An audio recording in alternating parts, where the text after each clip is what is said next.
manatitra ny arahaba sy ny fanononana ny fahasoavan'i Jesosy Kristy ao amin'ny tokantrano izay mandray an'izao fampianaran'izao indray zahay. Mbola ny pasteur Mahery Razafindralambo hatrany ao amin'ny fiangonana Pentecôtiste mitambatra ao Mahamasina no mbola mizara ny fahasoavana ao anao. Ny fanahy masin'i Jesosy Kristy hatrany iny hitondra ny fahatakarana sy fahazavantsaina ho antsika rehetra izay miaino an'izao fampianaran'izao indray. Mbola hitohy hianatra ny fahalalana tsara n'Andriamanitra isika androany.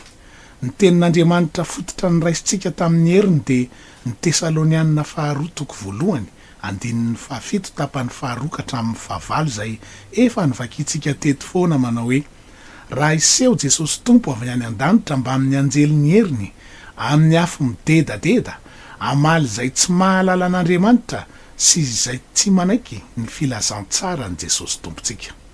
Mila mahalala tsara an'Andriamanitra zany tsika satria anisan'ny fepetra ray tena hitsenantsika azy koa izany fahalalana azy zany rehefa tonga izy.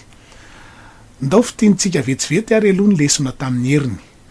Niresaka tsika fa iray ihany tsy mizarazara Andriamanitra fa tokana araka isa ary tsy misy olona telo ao aminy araka ny Deuteronomia 2:30 andininy 7:30 izay manao hoe fantaro ankehitriny fa izao dia izao no izy ka tsy misy Andriamanitra eto amiko.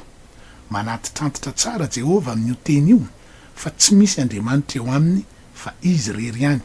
Hoy izy eo amin'ny Isaia 4:7 andininy 9 hoe izany voalohany ary izao ny farany ka tsy misy Andriamanitra afa-tsy izaho.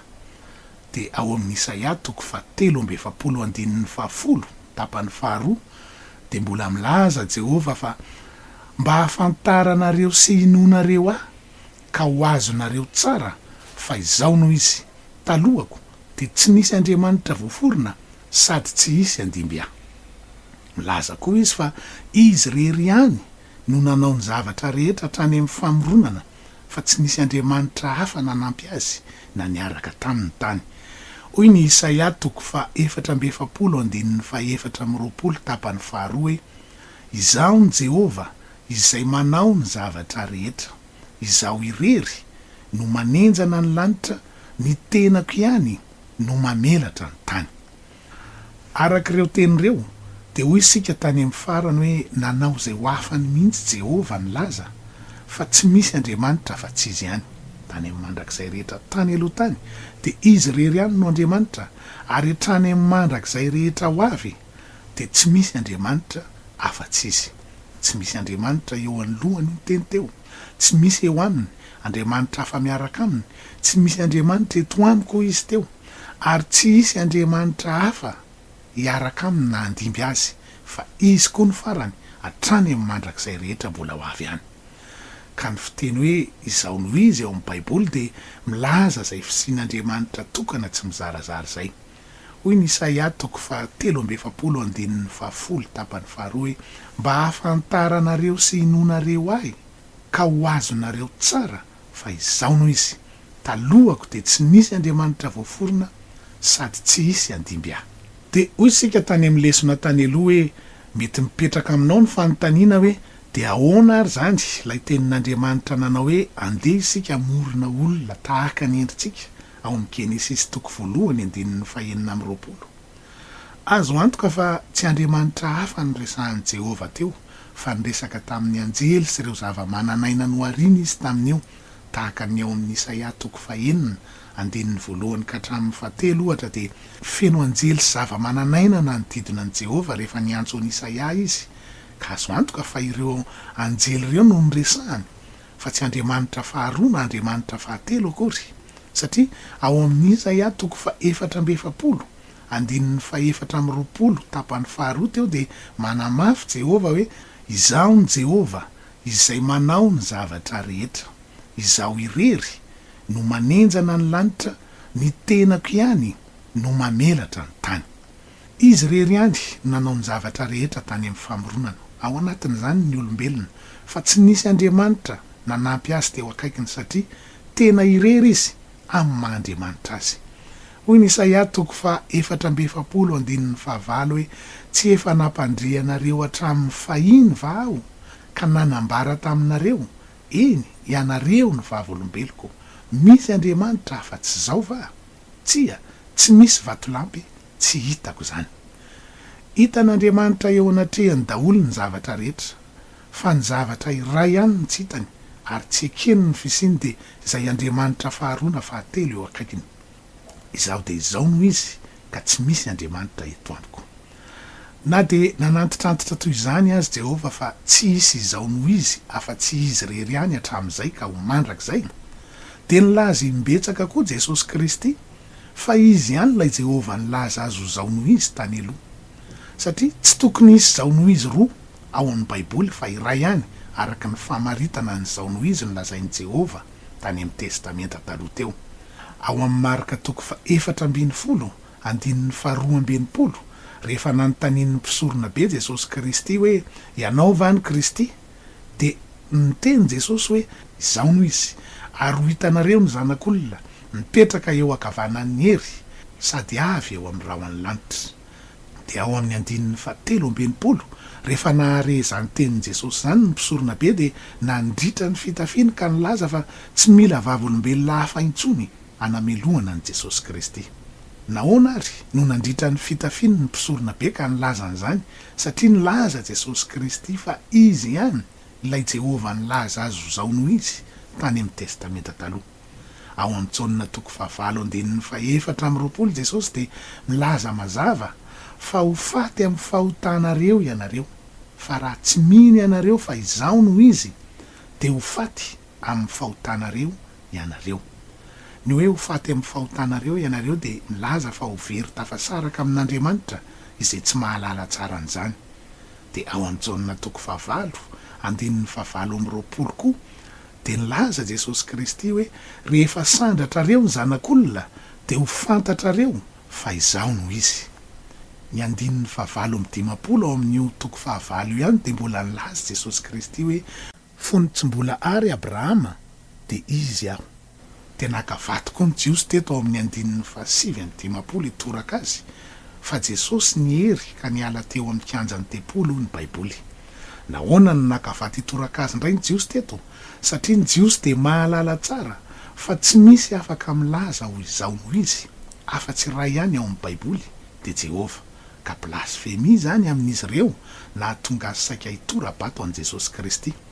Ka ambara aminao ary fa tsy misy teny na fampianarana ny momba ny Trinité na hoe telo izay iray ao amin'ny Baiboly ray manontolo, fa tsokevitra ny raisin'ny olona taty aoriana zany fa ny fampianarana rehetra ao amin'ny Baiboly de iray ihany no Andriamanitra misy fa nanao asa anankitelo izy. Androany ary de andeha mbola ho amafisitsika amin'ny andinin-dahatsoratra masina maro hafa izany mahatokana iray ihany an'Andriamanitra zany mba hazahoanao azy tsara, satria tena tokony hahalala tsara ny Andriamanitra hivavahana ny mivavaka aminy, araka ny tenin'i Jesosy Kristy hoe niondriko miain'ny feoako ary izao mahalala azy ary izy manaraka. Jaonina 10:7 zany. Ary misy fetraikany amin'ny valim-bavakantsika zany satria raha mivavaka amin'Andriamanitra roa isika nefa iray ihany ny misy de azo antoka fa tsy azo valim-bavaka velively tsika, satria ilay Andriamanitra tokana misy zay tokony hamaly ny vavaka ataotsika de Andriamanitra tena saro-piaro araka ny voalaza tany aloha. Ary indrindrindrindra tena iakinany mandrak'izay atsika koa zany satria araka ny tenin'i Jesosy tao amin'ny Jaonina 5:4 teo manao hoe ho faty amin'ny fahotanareo ianareo raha tsy mino an'izany. Satria amin'Andriamanitra de fanimpotsampy ny fananan'Andriamanitra mihoatra ny anankiray. Hoy ny Jaonina 1:5 manao hoe ary fantatsika fa tonga ny zanak'Andriamanitra ka efa nanome atsika ny fahazavan-tsaina mba ho fantatsika ilay marina de ao am' Jesosy Kristy zanany. Izy no Andriamanitra marina sy fiainana mandrak'izay. Anaka, arovo ny tenanao amin'ny sampy. Milaza io teny io fa Jesosy Kristy ihany ilay Andriamanitra tokana sady marina, izy no ilay Kristina ilay Mesia izay Jehova tonga tamin'ny nofo.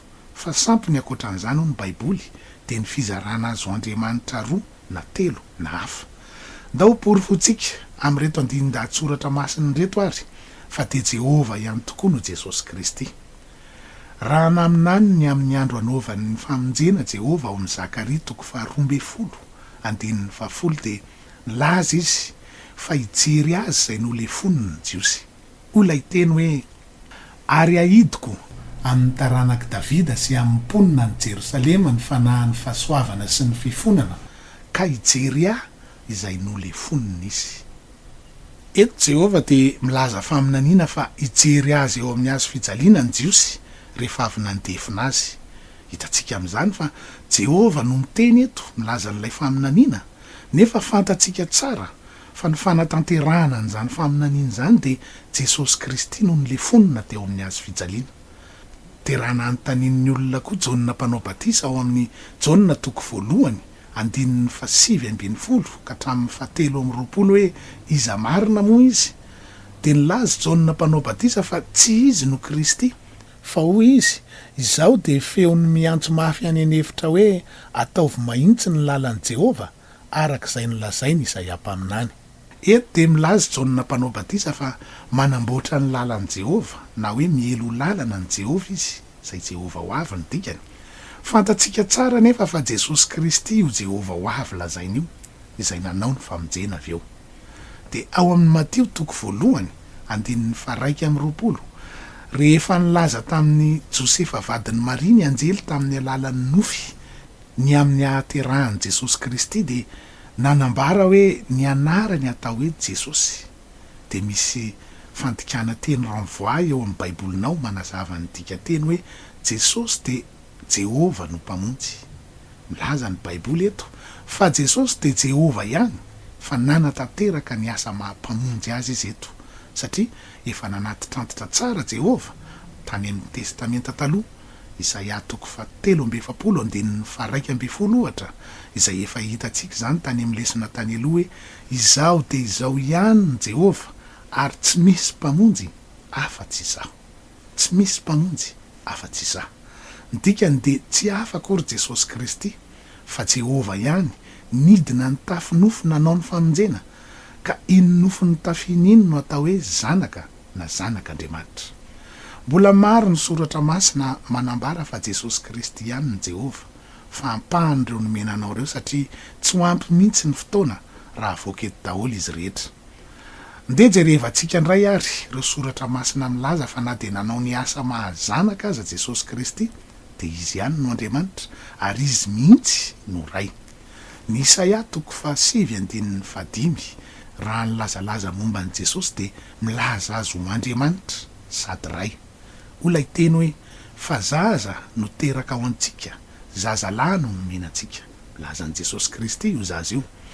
Ary ny fanapahana dia eo antsorony, ary ny anarany atao hoe mahagaga, mpanolo-tsaina, Andriamanitra mahery, Rainy ny mandrakizay, andriany fiadanana. Tsy piantsika tsara eto le teny hoe Andriamanitra mahery, Rainy ny mandrakizay. Kara Andriamanitra mahery ny lazan'ny soratra masina ny Jesosy Kristy sady Rainy ny mandrakizay, dia manambara azy ho Andriamanitra izany ary milaza azy ho Ray mihitsy. Efa hitantsika tany amin'ny testamenta taloha tsinona fa tsy misy Andriamanitra afa-tsy Ray ihany mandrakizay. Mino aho fa tsy dia ilana fanazavana be izany fa ny hoe Rainy ny mandrakizay dia manondro an'i Jehova Andriamanitra tao amin'ny testamenta taloha. Milaza mazava Isaia eto fa io Jesosy zaza ho teraka io dia tsy iza akory fa Jehova Andriamanitra ihany. Ny Jiosy dia tena monoteista tsy mifangaro, izany hoe tsy manana Andriamanitra afa-tsy Ray izy, araka isa. Dia Jehova lay nitarika azy tany anefitra ary araka ny Deuteronomia 4:4 izay novakitsika tany amin'ny lesona tany aloha dia tena nampitainy tamin'ny taranaka faramandimby eo amin'ny fiainany andavanandro mihitsy izany maha-Ray ihany an'Andriamanitra izany. Hoe miainora Israely, Jehova Andriamanitsika dia Jehova iray ihany. Izany nahatonga azy ireo ho tezitra tamin'i Jesosy Kristy raha nilaza Jesosy fa izy ihany ny Ray satria manao azy ho Andriamanitra izy amin'izany. Hoy tokoa mantsy Jesosy Kristy ao amin'ny Jaonina 5:7-20 rehefa nanontanian'ireo Jiosy ireo izy hoe iza ny Rainy, dia namaly Jesosy Kristy hoe samy tsy fantatrareo na izaho na ny Raiko, raha nahalala ianareo dia ho nahalala ny Raiko koa. Aoriana kely ao amin'ny Jaonina 5:7 dia nakafaty toraka azy mihitsy ny Jiosy ireo rehefa nilazain'i Jesosy hoe izaho sy ny Ray dia Ray ihany. azon'izy ireo tsara tokoa mantsy ny tiany Jesosy Kristy ny lazaina satria manambara mazava Jesosy amin'izany fa iray ihany izy tsy ny ray fa tsy anakiroa akory. Tena blasfémie zany amin'ny jiosy io sika tany aloha. No azavain' Jesosy mivantana tokoa mantsy rehefa tena niresaka tamin'ny mpianatra ny momba azy izy ao amin'ny jaonina toko 4:17 ka hatramin'ny 1:1. Hoy ny teny niresaka tamin'ny mpianatra hoe raha nahafantatra ianareo dia ho nahafantatra ny raiko koa, ary hatramin'izao dia mahafantatra azy ianareo sady efa nahita azy. Rehefa naheno an'izany Filipo dia tsy nahazo ny tiany ambara ka nangataka fanazavana misimisy kokoa izy satria mbola tsy nisy nahita ny ray ny mpianatra fa Jesosy Kristy ihany no niarahany sy hitany hatramin'izay. Dia hoy Filipo nanontany azy eo amin'ny 9 manao hoe tompoko, asehoy anay ny ray dia ho ampy anay izay. Ohatra milaza ny tenin'ny Filipo io hoe azahodinkodina ny resaka ary Jesosy fa lazao aminay raha ianao ihany ilay ray. Dia namaly tsotra Jesosy ao amin'ny 7 manao hoe izay elizay no efa nitoerako teto aminareo ka tsy mbola fantatrao ihany aho vary Filipo. Izay nahita dia nahita ny ray, ko ahoana no anaovanareo hoe asehoy anay ny ray? Teto dia nahazo valiny mazava Filipo ary mino aho fa mazava amintsika koa zany teny zany fa Jesosy Kristy tokoa lay Jehovah Andriamanitra ray ny tafy olombelona ka tao amin'ny nofo olombelona iny no mitoetra ny fanahin'i Jehovah.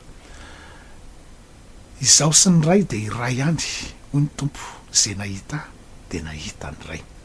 Tsy iovy ireo tenin'ireo ry havana rehefa tonga ny an-danitra sika ka ahita ny tompo, ka raha amerina ny tany azy sika hoe asehoy anay ny ray ry Jesosy, tsy hamaly mihitsy ny tompo amin'izany fotoana izany hoe avy ary fa asehoako anareo atsy izy na asehoako anareo aroa, fa ireo tenin'ireo ihany no tsy maintsy hiverina dia hoe zay nahita dia nahita ny ray, izao sy ny ray dia iray ihany, satria ny tenin'ny tompo ny maharitra mandrakizay.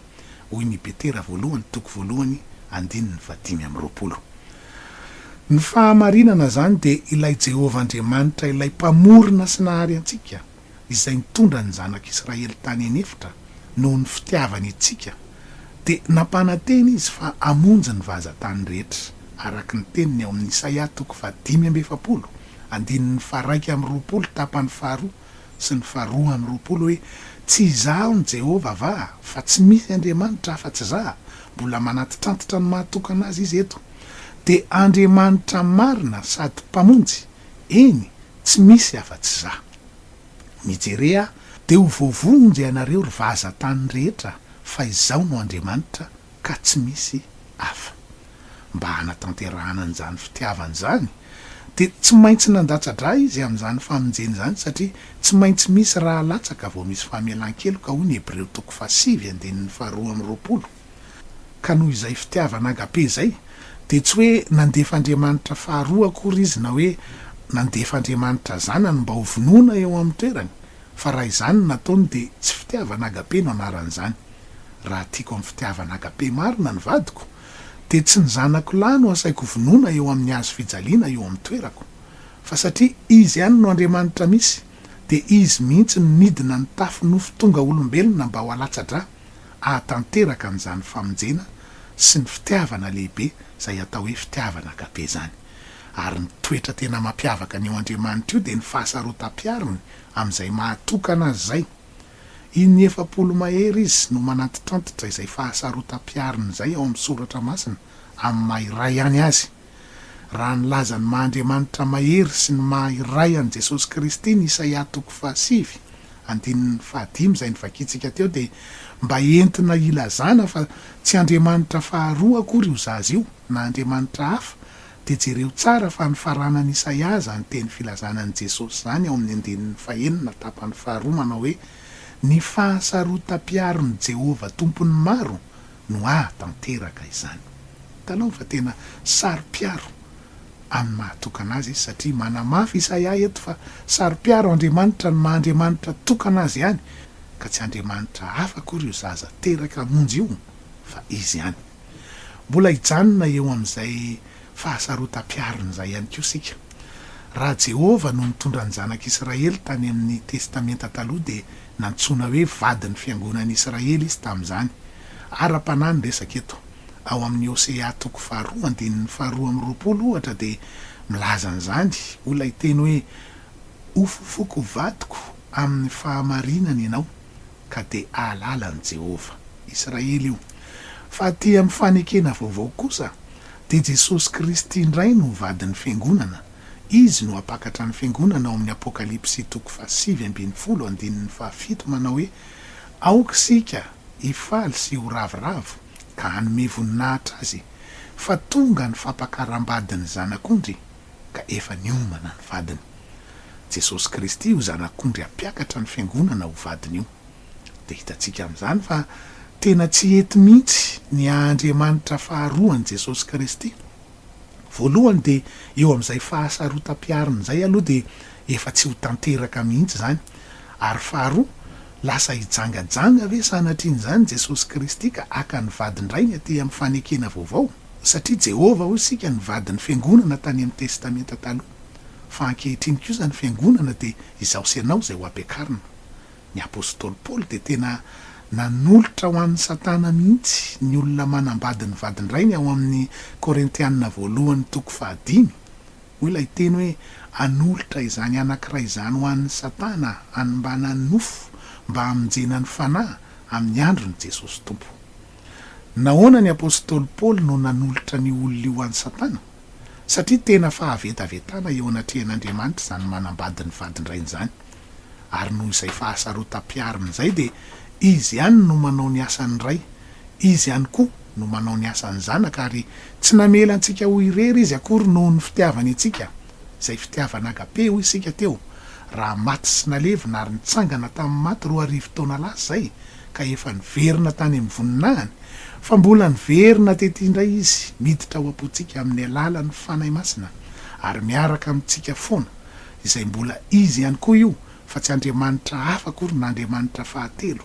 Satria hoy Jesosy Kristy ao amin'ny Mateo toko 7:20 hoe fa na aiza no iangonana ndrona telo amin'ny anarako de ao avoany aho. Mazava ho azy fa ny fanahy masina ny tiany lazainy eo. Ny apôstôly Paoly koa de milaza ny fanahy masina io ho Jesosy Kristy ihany ao amin'ny Korintianina 2:7 manao hoe ary ny tompo izany fanahy izany, fanahy masina io, ary izay itoerany fanahin'ny tompo no itoerany fahafahana. Midika zany fa mbola miaraka amintsika mandrakariva Jesosy Kristy noho izany fitiavany antsika izany ary eto izy amin'izao fotoana izao. Namonjy antsika izy ary mbola niverina indray tamin'ny andro Pentekosta mba hiasa ao anatin'ny fotsika sy eo amin'ny fiainantsika amin'ny alalan'ny fanahy masina. Ry havana malala, raha mivavaka isika de tsy tokony mila mandany andro mizara ny vavaka ataontsika ao an'Andriamanitra ray, Andriamanitra zanaka, Andriamanitra samy hafa telo. Fa afaka tena manantona an'Andriamanitra ianao amin'ny alalan'i Jesosy Kristy. Satria ao amin'i Jesosy Kristy ny fahafenon'ny fomba an'Andriamanitra rehetra sady izy ny lohan'ny fanapahana sy ny fahefana rehetra. Hoy ny Kolosianina toko 2:7 hoe fa ao amin'ny tenany no itoerany fahafenon'ny fomba an'Andriamanitra rehetra ary ianareo de tanteraka ao aminy sady izy ny lohan'ny fanapahana sy ny fahefana rehetra. Ny dikany de izay rehetra ilaitsika sy izay rehetra tadiavintsika de afaka ho hitantsika ao amin'i Jesosy Kristy daholo izany, na fahefana na fanapahana sy izay maha-Andriamanitra azy rehetra. Izany na tonga an' Jesosy nilaza rehefa nitsangana tamin'ny maty izy ao amin'ny Mateo toko 7:20 hoe efa nomena ny fahefana rehetra ny an-danitra sy ty an-tany. Ka rehefa vita ny famonjena de tsy Jehova intsony no natao iantsonan'ilay Andriamanitra tokana, fa ohatrany hoe nisy dekre nilatsaka mihitsy avy any an-danitra nanondro an' Jesosy Kristy ho Andriamanitra ho vavahana. Ao amin'ny Filipianina toko 2:10 zany manao hoe mba ho amin'ny anaran'i Jesosy Kristy no andolian'ny lohalika rehetra na any an-danitra na ety an-tany na ny any ambanin'ny tany. Io no fanatanterahana an'ilay tenin'i Jesosy Kristy te hoe efa nomena ny fahefana rehetra na any an-danitra na ety an-tany. Ny any an-danitra de ny anjely izay zavatra mananaina no foronina rehetra any no any, ary ny ety an-tany de isika olombelona sy zay zavaboary rehetra ity ambonin'ny tany ety no ity ny any ambanin'ny tany de ny zavatra noariana any sy ny devolo no any izy rehetrareo zany de mandoalika amin'ny anaran'i Jesosy Kristy daholo satria izy no Andriamanitra ihany no ivavao hoy ny Apokalipsy 7:10. Rehefa vita ny famonjena de Jesosy Kristy no Andriamanitra ivavahana de izay no nahatonga ny apôstôly rehetra nanao ny batisa tamin'ny anaran'i Jesosy Kristy fa tsy amin'ny anaran'ny Ray sy Zanaka sy Fanahy Masina satria efa izy ilay anara-pamonjena ka ny hoe Ray Zanaka sy Fanahy Masina de tsy anarana akory fa mpamaro-toetra anarana iombonana ny hoe Ray de tsy anarana toy izany koa ny hoe Zanaka sy ny hoe Fanahy Masina fa manana ny anaran'ireo ka araka ny fanazavantsika azy rehetra tany aloha de iray ihany Andriamanitra ary iray ihany koa no anarany satria rehefa vita ny famonjena hoy isika teo de Jesosy Kristy indray no anaran'ilay Andriamanitra tokana sady mpamonjy ka de natao amin'ny anarany ny famonjena araky ny asan'ny apôstôly 2:2 zay manao hoe ary tsy misy famonjena amin'ny hafa fa tsy misy anarana hafa ambany lanitra nomenany olona izay azahoantsika famonjena ary satria efa fantatsika teo koa fa izy ihany ny Ray izy ihany koa ny Zanaka ary mbola izy ihany koa ny Fanahy Masina fa tsy Andriamanitra hafa akory ireo de mazava ho azy fa ny anaran'i Jesosy Kristy zany ny tononona amin'ny hoe Ray sy Zanaka ary Fanahy Masina satria ao amin'izany anarany zany ny fahefana sy ny fanapahana rehetra ary indrindraindrindra ny famelan-keloka hoy ny Lioka 4:20 hoe ary mba hotoriana amin'ny anarany fibebahana sy ny famelan-keloka amin'ny firenena rehetra manomboka eto Jerosalema ka raha naniraka Jesosy Kristy ao amin'ny Mateo 20:7 hoe koa mandehany ianareo de atovy mpianatra ny firenena rehetra manao batisa azy ho amin'ny anaran'ny Ray sy ny Zanaka ary ny Fanahy Masina de oatra ny laza tamin'ny mpianatra hoe mandehana manao batisa azy amin'ny anarako satria zay nahita de nahita ny Ray izaho sy ny Ray de iray ihany efa nomena ny fahefana rehetra ka aka ohatra anankiray farantsika bazava aminao kokoa raha maniraka ny zanako aho ohatra ametraka vola any amin'ny compte-ko any amin'ny banky ka hiteny aminy hoe mandehana makany amin'ny banky ianao anaka ary tsay amin'ny anaran'ny compte-ny dada ity vola ity rehefa tonga any amin'ny banky io zanaka io androtsaka n'ilay vola tsy hamerina botolo fotsiny arabaky teny hoe dada akory nolazainy ao amin'ny banky hoe ataovy amin'ny compte-ny dada ity fa raha izany no ataony de tsy ho vita mihitsy ilay fandrotsaham-bola fa tsy maintsy ny anarako feno no tononony ao de ohatran'izay mihitsy ty afatry Jesosy Kristy ao amin'ny Mateo 20:7 ty hoe manao batisa azy ho amin'ny anaran'ny Ray sy ny Zanaka ary ny Fanahy Masina satria Jesosy Kristy no Ray, Jesosy Kristy no Zanaka ary Jesosy Kristy no Fanahy Masina. Ny apôstôly ry havana amin'ny maha-monoteista tsy mifangaro azy rehefa maheno anarana hoe Ray sy Zanaka sy Fanahy Masina izy de efa Andriamanitra tokana no ao anatin'ny sainy arak'ilay Deutéronomie 9:4 efa nitenenitsika tany aloha teo foana hoe miain'ora Israely, Jehovah Andriamanitsika de Jehovah iray ihany. Fa isika ty aoriana zay tratra ny fampianarana vaovao zay tsy hita ao anatin'ny Baiboly momba ny Trinité sy ny telo zay iray lasa mampisaraka azy ho telo ny saitsika. De izay no nahatonga ny Petera sy ireo apôstôly rehetra tsy nisy fisalasalana mihitsy nanao batisan'ny olona rehetra ao anatin'ny soratra masina ho amin'ny anaran'i Jesosy Kristy. Tsy misy na de iray aza hoy olona vita batisa tamin'izany fanononana hoe Ray sy Zanaka ary Fanahy Masina zany ao anatin'ny Baiboly. Ka raha valitsika amin'izay ary ilay fanontaniana tany amin'ny lesona tany aloha hoe diso ary ve Petera sy ny apôstôly rehetra na tsy tadidiny ary ve le afatry Jesosy Kristy manao hoe batisa ho amin'ny anaran'ny Ray sy ny Zanaka ary ny Fanahy Masina? Ny valiny zany ry havana de tsy diso velively akory Petera sy ireo apôstôly raha nanao an'izany batisa zany amin'ny anaran'i Jesosy Kristy, fa raha nanao ny fanohatra amin'izany ary izy midiso. Ny tsy tokony nataony azy zany de raha namerina botolo fotsiny arabaky teny ny afatra napetraky Jesosy Kristy araky ny ohatra nomeko anao teo tamin'ilay zanako ny rahana tany amin'ny banky teo, satria mitaky fanononana anarana ny batisa amin'ny mahafamonjena azy ka ny teny hoe ray sy zanaka ary fanay masina de tsy anarana mahavonjy akory fa anarana iombonana na anaram-boninahitra fotsiny ihany mitondra ny anarana mahavonjy hoe Jesosy Kristy. Ataoko fa mazava aminao zany fanazavana zany ary mino zahay fa anampy anao tokoa zany eo amin'ny fahalalana tsara an'Andriamanitra satria iakinany mandrakizay atsika hoy isika zany tany aloha. Aza dino firiavana fa rehefa tonga Jesosy eny amin'ny rahona lanitra de anisan'ny fepetra iray takinan'ny olona ampiakarana ny fahalalana azy arak'ilay tenin'Andriamanitra fototra ny vakintsika teo zay mbola averintsika foana hoe ao amin'ny Tesalonianina 2:1 andininy 7 tapany 2 sy ny 9 manao hoe raha iseho Jesosy tompo avy any an-danitra mba amin'ny anjeliny heriny amin'ny afo midedadeda amaly zay tsy mahalala an'Andriamanitra sy zay tsy manaiky ny filazantsara ny Jesosy tompontsika. Ny filazantsara moa sika teo de efa averina foana zay voalaza ao amin'ny asan'ny apôstôly 2 andininy 7:30 manao hoe mibeba ary aoka samy atao batisa amin'ny anaran'i Jesosy Kristy ianareo rehetra mba azo famelana ny elokareo ary anareo andray ny fanomezana dia ny fanay masina. Zahay de mitory tsy mijanona an'izany filazantsara zany mandra-piavin'i Jesosy Kristy eny amin'ny rahona lanitra mba ho raisiny ny malagasy rehetra zany araka ny Matteo 4:20 andininy 4:20 manao hoe ary ho toriana amin'izao tontolo zao ity filazantsara ny fanjakana ity ho vavolombelona amin'ny firenena rehetra de va ho tonga ny farany. Efa manatona ny farantsika zao aza mipetraka amin'ny toerana manalasala tsy azo antoka fa raiso de ioreno ary tany tsara izany filazantsara famonjenanao zany.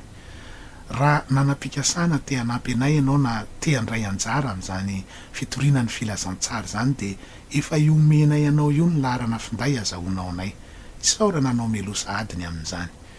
Amin'ny manaraka de anazavy sika ireo fanontaniana rehetra mety manitikitika sy mampisavorovoro ny saitsika ny amin'ny fomba filazan'ny Baiboly zay mahatonga ny olona mino ny fisian'Andriamanitra mihoatra ny ray tahaka ny hoe de ahoana zany lay teny hoe Jesosy Kristy teo an-tanakavanan'Andriamanitra, Andriamanitra sy ny zanak'ondry eo amin'ny seza fiandrianana na ilay feo avy any an-danitra tamin'ny batisan'i Jesosy Kristy sy ny fanay masina nidina tahaka ny voromailala. Ahoana marina ny tena fanonona ny ty anarany ty tsy maintsy amin'ny teny Hebreo ve ho jerentsika daholo zany amin'ny lesona manaraka. Fanontaniana betsaka mbola manitikitika atsika zany ary ovahatsika amin'ny lesona manaraka io ndray. Mino aho fa tena mbola hahalinanao zany ary aza vela isy anakana anao tsy haheno ny toy an'ny fandaharana. Veloma tompoko.